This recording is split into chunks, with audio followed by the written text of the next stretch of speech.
pasamos a las preguntas 19 y 20. Pregunta 19. ¿Hay un solo Dios? Respuesta: hay un solo Dios, pero en tres personas iguales y distintas, que son la Santísima Trinidad.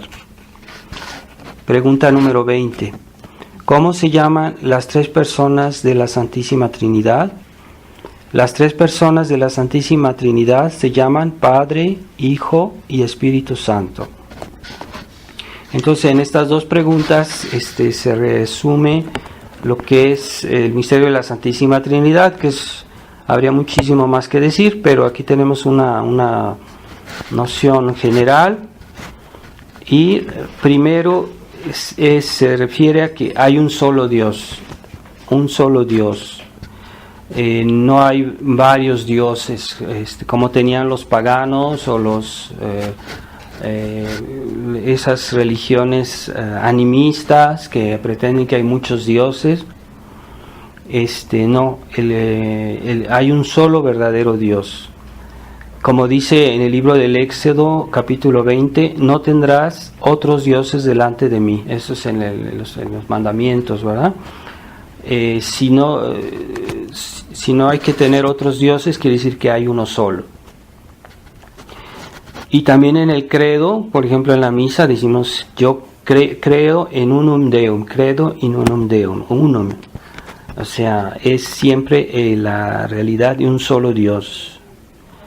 Esto dice el credo niceno constantinopolitano, pero pues está en muchas partes por ejemplo, la liturgia también. Toda la tradición de la Iglesia es unánime en decir que hay un solo Dios. Desde el Antiguo Testamento y el Nuevo Testamento, siempre un solo Dios. Incluso a veces en los pueblos paganos se tenía una noción de eso, aunque decían que había muchos dioses, pero Lactancio decía que incluso los paganos en ese tiempo, cuando querían hacer juramentos o votos o dar gracias, no lo hacían a nombre de Júpiter o de alguno de los dioses paganos, siempre decían en nombre de Dios. O sea que de alguna manera se daban cuenta ellos que solo existía un solo Dios, aunque en la práctica pues adoraban a muchos dioses, falsos dioses, pero ya había una noción en ellos que se daban cuenta que sí, en realidad existía un solo Dios, un verdadero Dios. Entonces también la razón nos apoya nuestra fe en un solo Dios, porque la razón nos dice la filosofía que hay solo una causa primera. O sea, causa primera quiere decir que es la causa de todas las causas, y como no se puede ir al infinito, es decir, hay una causa detrás de otra infinitamente, pues es absurdo. Tiene que haber una causa primera de la cual no es causada, y esa causa primera pues es una, y es un solo Dios.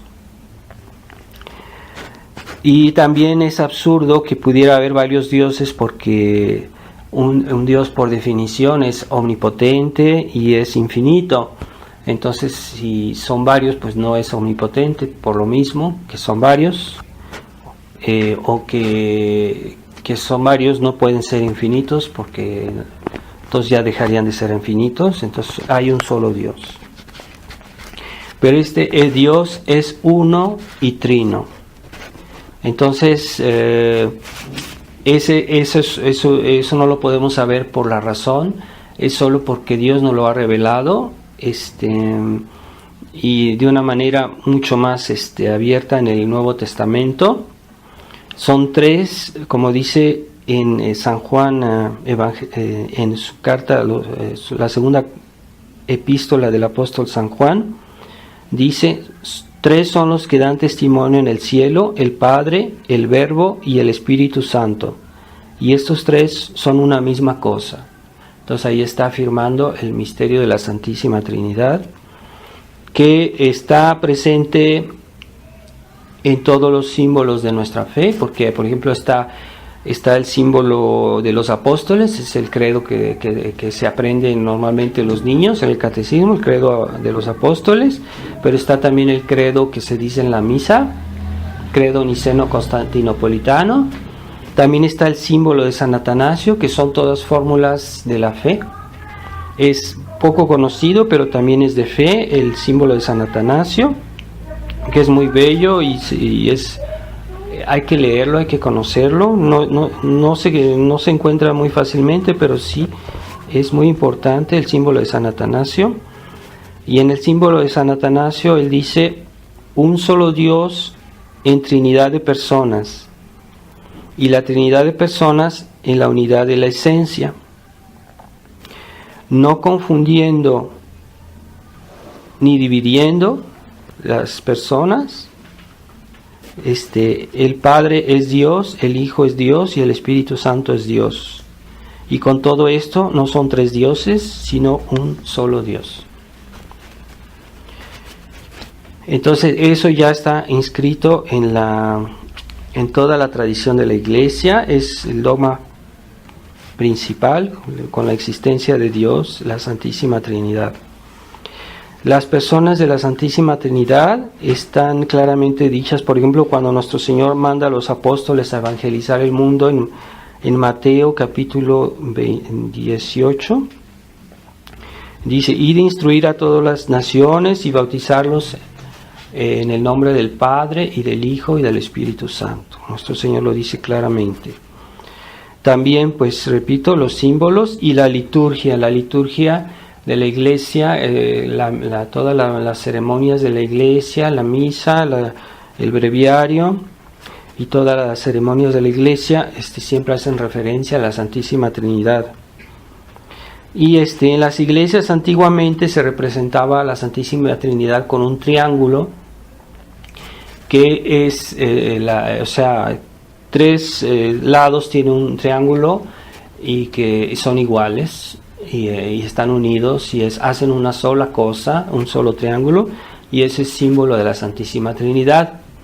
Siempre ha sido un símbolo cristiano el triángulo, aunque los masones lo han querido explotar y desvirtuar, y la masonería a veces se ve ese triángulo, pero como han adoptado la masonería mucha simbología cristiana para desvirtuarla, entonces hay personas que porque ven eso en la masonería, entonces ya rechazan ese simbolismo que es de origen cristiano. Entonces no hay que caer en ese exceso de ver que la masonería ha adoptado muchas cosas del cristianismo para desvirtuarlas, pero no quiere decir que originalmente sean algo malo. Y si ustedes ven en una iglesia un triángulo, pues es simbología cristiana, no es masónica. Entonces hay que tener las ideas claras, porque mucha gente empieza a ver todo el mal en cosas que originalmente eran buenas. Y también, por ejemplo, bueno, se podría hablar de este tema más largo, pero es un tema diferente. Entonces hay tres personas y todas las tres son una sola esencia. Trinidad en unidad y unidad en Trinidad. Entonces, ¿cuál es la diferencia entre el Padre, el Hijo y el Espíritu Santo? Entonces, Dios existe de toda eternidad. El Padre es el principio. Él engendra al Hijo, pero no recibe nada del Hijo ni del Espíritu Santo. Entonces, el principio, Dios existe y Él se conoce de toda eternidad, tiene un conocimiento tan perfecto de sí mismo, tan igual, tan exacto, que ese conocimiento es el Hijo, Dios Hijo. Entonces el Hijo es engendrado por vía de conocimiento, viene del Padre, y esta imagen del Padre es tan perfecta y tan exacta que hay un amor infinito también entre el Padre y el Hijo de toda eternidad. No es que el Hijo comenzó a ser en un momento dado, no, el Hijo siempre ha existido, así como el Padre siempre ha existido, pero de toda eternidad el Padre y el Hijo se conocen, y ese conocimiento tan perfecto, ese amor, ese amor que hay entre las dos primeras personas, es un amor tan grande, tan perfecto, que es el Espíritu Santo. El Espíritu Santo procede del Padre y del Hijo, no solo del Padre, como dicen los ortodoxos cismáticos, que no quieren aceptar el filioque, quiere decir, y también del Hijo. O sea, el Espíritu Santo procede del Padre y también del Hijo. Y ese filioque, también del Hijo, los ortodoxos cismáticos no lo quieren aceptar. Entonces, hoy en la iglesia modernista, la iglesia del Concilio Vaticano II, ya eso no les inquieta, que los ortodoxos estén negando una verdad de fe. Entonces el Espíritu Santo procede por vía de amor del Padre y del Hijo, pero del Espíritu Santo no procede ninguna persona.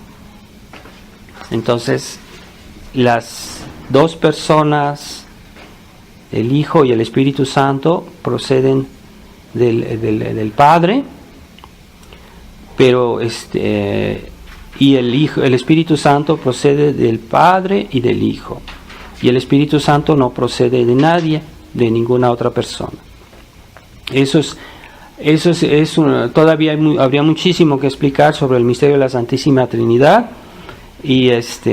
pero no es posible por el tiempo, y además que es un misterio, es algo que es algo vastísimo. Se dice que San Agustín, una vez, el gran doctor de la Iglesia, una vez estaba meditando sobre la grandeza de Dios, y me parece probablemente sobre la Santísima Trinidad, y estaba caminando por la playa cerca del mar, y vio que un niño iba con una conchita y echaba agua del mar en un agujerito de la arena, y volvía a traer más agua y a traer más agua. Entonces San Agustín se acercó a este niño y le dice: ¿qué estás haciendo? Y el niño le dice: no, pues yo quiero poner todo el mar en este agujerito. Y San Agustín le dice: pues eso no es posible, ¿no? ¿Cómo vas a poner todo el mar aquí en este agujerito? Y el niño le respondió: pues tú con más razón, ¿cómo vas a poder en tu mente tan pequeña comprender a Dios? Comprender el misterio de la Santísima Trinidad, eso no cabe en tu cabeza. Y justamente ese niño, pues parece que era un ángel que Dios le envió, y en ese momento se desapareció.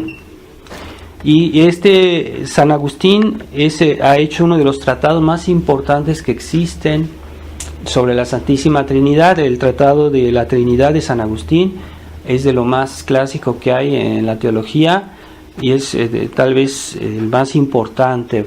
No sé si, también Santo Tomás trató el tema, pero Santo Tomás se inspiraba siempre en San Agustín.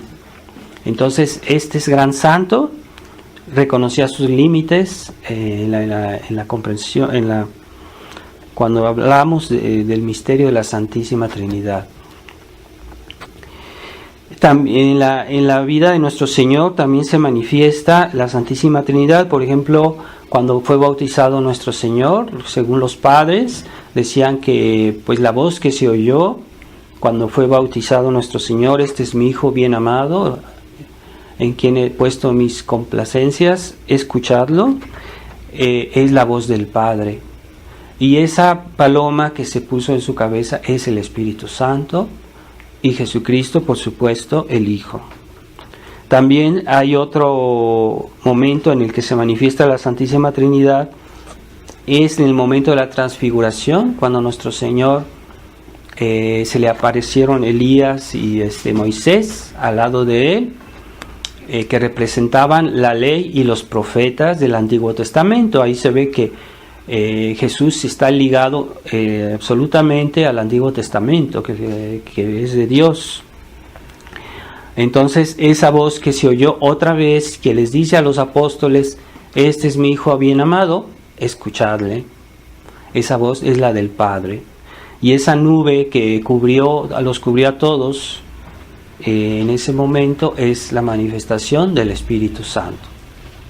Y la presencia de nuestro Señor pues también es la Santísima Trinidad. En el momento de la Anunciación también se habla, el ángel le dice a la Virgen María: tú has encontrado gracia delante de Dios Padre, y tú darás a luz un hijo. Es el Hijo, el Verbo encarnado que iba a manifestarse en ese momento, y el Espíritu Santo vendrá sobre ti. Entonces ahí otra vez está la manifestación de la Santísima Trinidad en este momento de la Anunciación. Y cuando Nuestra Señora dijo que sí, hágase en mí según tu palabra, en ese momento se encarnó el Hijo de Dios en su seno, se hizo hombre. Nosotros invocamos, entonces debemos ser conscientes que invocamos constantemente a la Santísima Trinidad cuando hacemos la señal de la cruz, en el fin de las oraciones, por ejemplo en la Santa Misa. Siempre está la presencia de la Santísima Trinidad, que es la que da vida a todo lo que es fuera de Dios. Entonces hasta aquí llegamos en esta lección.